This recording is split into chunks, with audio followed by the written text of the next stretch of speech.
Content presented in Cheshire Corners is for educational and informational purposes only. Please consult a legal professional if you have any questions or concerns about the content of this disclaimer, this series, or the legal implications surrounding psychedelic substances in your jurisdiction.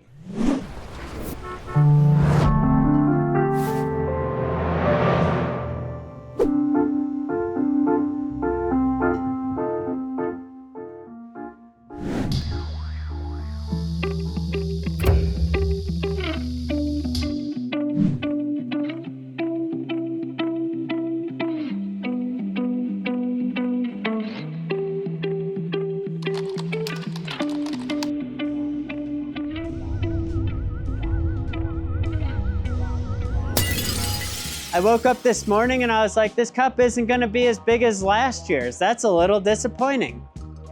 And then by the end of today, I was like, bro, I think we exceeded last year's cup by a far amount. I think we got an even bigger cup this year going. Like, this is wild. Like, I can't imagine it.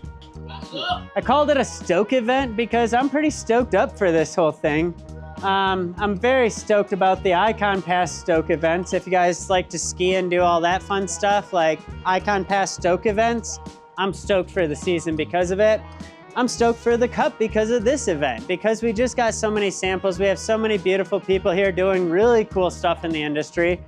And so we have cool stickers, we have cool designs this year. I think it's a step up from last year in my mind, but we're gonna do it. So this year, so far, this I think is a false slide.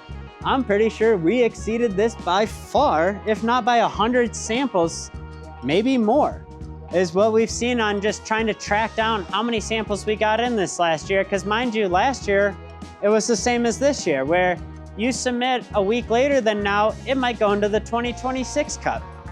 If we have enough time to get that data done and participate in 2025, we'll do that. If not, it goes into 2026. That's available all year round. We had over 30 edibles, over 33 edibles in particular, and what we found is it's basically 6 out of 33 would have failed our challenge this year. So we didn't really announce a challenge, but we're doing it now. It's my idea. And I really like the idea of creating competition and the idea of sense of what people want. Everybody wants to have consistent natural medicine, and that's our goal. I want to eat a chocolate bar and I eat a piece of it and I had a great time. I want to eat the next piece and have the same great time. That is the thing we're all going for. So consistency is key still in our edibles, but now we have a pass-fail. There's a reason why you're too divergent. You're too much, if I eat this 1 milligram piece, the next one's 1.5 milligrams. That's like 1.5 times the dose I just took. It's a very different thing, and so that's what relative standard deviation does. DMT and Cacti, we didn't get a ton in this year. We had some in, so we have a competition still, but it's not like we saw a lot of people trying to compete with acacia or mimosa or phalaris grass or some other plants and other acacia species that we've seen produce DMT. And we got the first pass and fail challenge of natural medicines ever, because that's a fun thing to announce, There's an actual challenge, there's an actual bar to pass of, can I make edibles consistent? What is consistency? It's 15% relative standard deviation per serving based on the weight of your serving. And when we kind of look back at it, last year we had over 200 samples, 81 participants, and 31 edibles. When I looked this morning, we had 33 edibles, 75 participants, and like 170 samples, I believe. When I looked this afternoon, and I did it to October 1st last year, we're now at 269 samples, over like 80 participants, and I think 69 edibles, which is ridiculous. This is like bigger than the paper that just came out on psychedelics. This is showing natural medicine's power of people that really care about doing really good edibles. Using all of this chemistry we gain, we understand the entourage effect. We know that that's there. There's nobody in this room, I think, that agrees a 1% mushroom is a 1% mushroom and it doesn't matter the variety. Nobody's saying that. There's not one person arguing that. So we know the entourage effect matters. We know these minor alkaloids make the difference in our feeling. When we get to the range of potency in 2024, we see we got some really potent samples in 2024. I mean, there's some people sitting in this room that produce some extremely potent cubensis and other species mushrooms we haven't seen this year, but we've seen similar potencies. And I mean, the same graph, like the shape of it is the thing I want you guys to take away. This is a spectrum. There's not high, medium, and low potency. High, medium, and low is like, are you on the high end of high or are you on the low end of low? Like, those are different, and we see it in this. When we look at this year's data, we're a little lower in total potency, but that same curve, this same spectrum of literally every potency of mushroom you could want to exist does exist. This is something out there that we have available within our community here in Denver. And so we're looking at this kind of data where there's a couple extremely potent samples, but really it's kind of a gradual decline throughout the thing. And it's, what is your sample? What's the minor alkaloids? How does this affect each other? And when we look at who's the most potent? This is kind of my favorite graph because it gives a little bit of the cup away. Doesn't give everything away, but I think there's a few key takeaways of this type of graph right here, because mind you, got a full bag full of samples over there that those people might knock this whole graph off the water. On top of that, we're seeing cubes mixed in this exotic group up here.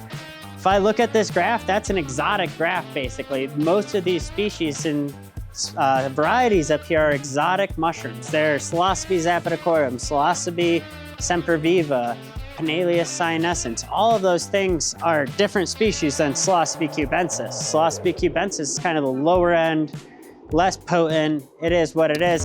1 to 2 milligrams is 90% of these edibles. Like when we look at our bigger edible database, and we'll do a little talk on this tomorrow too with the Mycopreneur, it's literally most people dose edibles 1 to 2 milligrams. That is a microdose level. At 2 milligrams, I argue it's a noticeable dose level. Beyond that though, you're kind of looking at some of these ones up here that kind of get to really high. And if you're at 10 milligrams, odds are you're using TTBVI or you're using an extract and you're doing it extremely well. You're on that level of that thing, and like that bar is something to be cautious to give out. Like that is a personal use bar in my mind, the Percy stash kind of thing. That's what we're looking at. But you see there's one edible that really outstood everything else. Everything else is kind of on this downward trend down. Most edibles are around the same dose, but that's not what we're judging on. We could, but I know a lot of people that can put a lot of mushrooms and just coat mushrooms in chocolate and be like, here's my mushroom coated chocolate. They're chocolate coated mushrooms, can you do it? So what we do is, I came up with the idea of the Choco challenge a long time ago, and I wanted to roll it out, and I didn't know exactly how to do it and what the challenge would be, because I was kind of waiting on regulations. I was waiting on the regulatory body to come out and tell you, is it 15% variance? Is it 10% variance? Is it 20% variance? What do we want to know about? And so what we found here is regulations came out with 15% relative standard deviation percentage per serving.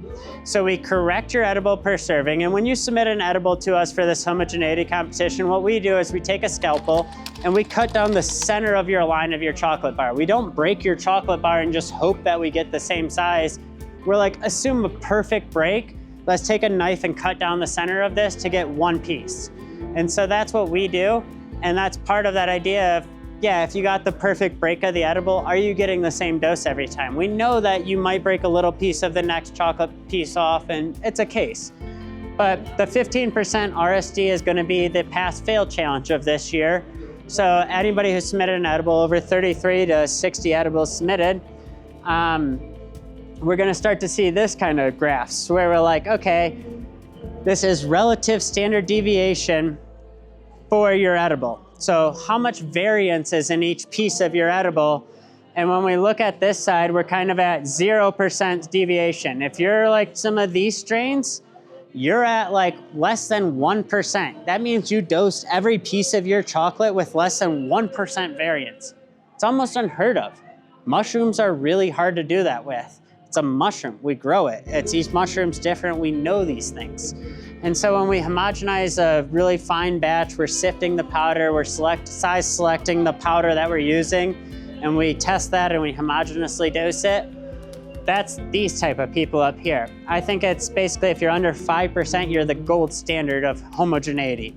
If you're 5 to 10%, you're the silver standard. You're very above average in doing this. 10 to 15% puts you in the bronze standard. You passed, you're beating regulations. You're doing better than regulations right now as a bronze standard kind of thing there. But it's like, those are your 3 levels of passing. And what we try and do is just basically say, well, 15% or less is what most people would recognize as a different dose. But if I take a dose of this and this one's 15% different, I probably won't notice. It's gonna be about the same dose. And so that's the goal of this pass-fail challenge, is not that like you failed, you're a bad edible. It's like your edible might be bee's knees. This might heal somebody's disease. Like that's the kind of thing we're dealing with, and you being 15% variance or more isn't a negative thing necessarily. But when we look at the cacti competition, this is something I'm personally interested in because I had read recently about the blue deer story.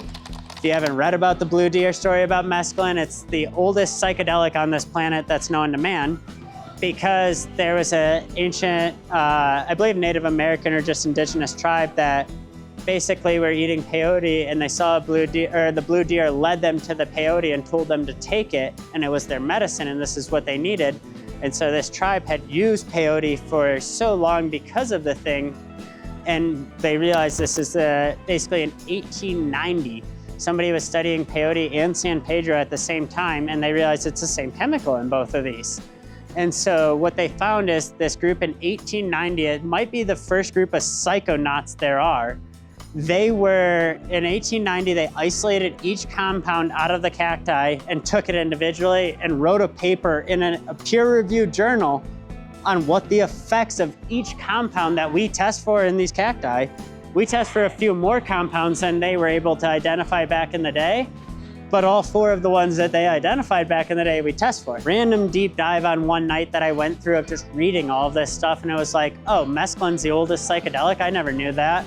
Oh, mescaline was discovered by people having a vision that got led to a cactus and told to eat it? Like, that's a wild story. Oh, the group of psychonauts that did this got it gifted from Germany, and they were just told, find the active ingredient. Don't worry about what it is. And so that's how like all this kind of worked out. And by 1900, we had isolated mescaline, and we understood that mescaline was the active ingredient in these cacti. From 1920, I believe it was Merck, had been making mescaline pharmaceuticals at the time. And so we had a pharmaceutical pill of mescaline in the 1920s. And then by 1950, it fell out of favor. They stopped making pharmaceuticals of it. It was no longer considered a drug. And then we had the war on drugs. And guess what? Mescaline somehow fell into cannabis and heroin and crack cocaine. We put them all together and we're like, yeah, that's all the same. I gave a little history of mescaline. I enjoyed that history. I'm happy to share all the things I found out about this.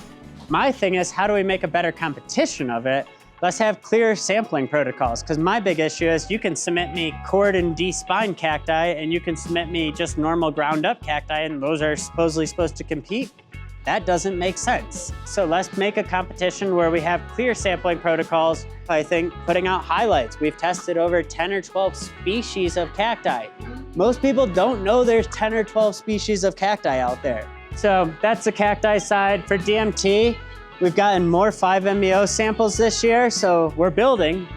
I don't know if we'll have enough to do a 5-MeO competition this year. We're definitely shouting out the people that submitted the samples.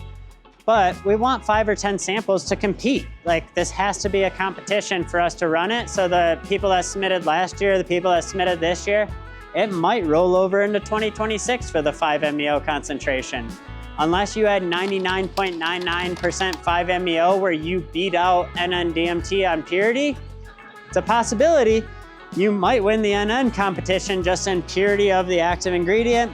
But really, I think separating those out is going to be the thing of the future as we get more samples in. And also acacia versus mimosa versus other. So acacia bark, if you extract from Acacia confucia, you have a good chance at getting a 1-to-1 ratio of NMT-DMT. Just what it is. Mimosa hostilis, you can be up into 99% DMT, very little NMT. Both of them have NMT and DMT. You have to make NMT to make DMT. Mimosa is just much better at making DMT than it is keeping NMT around. Acacia confucia keeps NMT around more. That's the difference. But also there's phalaris grass, there's other organisms on this planet that produce DMT. We've extracted or seen a couple of the extracts of a few of them in the last year. We should potentially make that a competition in itself. If we've had a couple people submit acacia this year, a couple people submit mimosa, we're probably at 10, 15 samples in DMT total. But it's like, let's get that to 50 samples, and get 20 mimosa and 30 acacia. I just want to thank everybody. We're going to print some really cool stickers this year. So I'm stoked. Sadash, I don't know if many of you met her. She's made a lot of our cool graphic designs for this year and our stickers. And so we'll have a ton of stickers to give away at the Cup. Yeah, come to the Cup event on the 2nd. Hopefully we'll plan a live event around that in a Mindful Marketplace. The Mindful Marketplace last year was poppin'. I think everybody that participated had a fantastic time.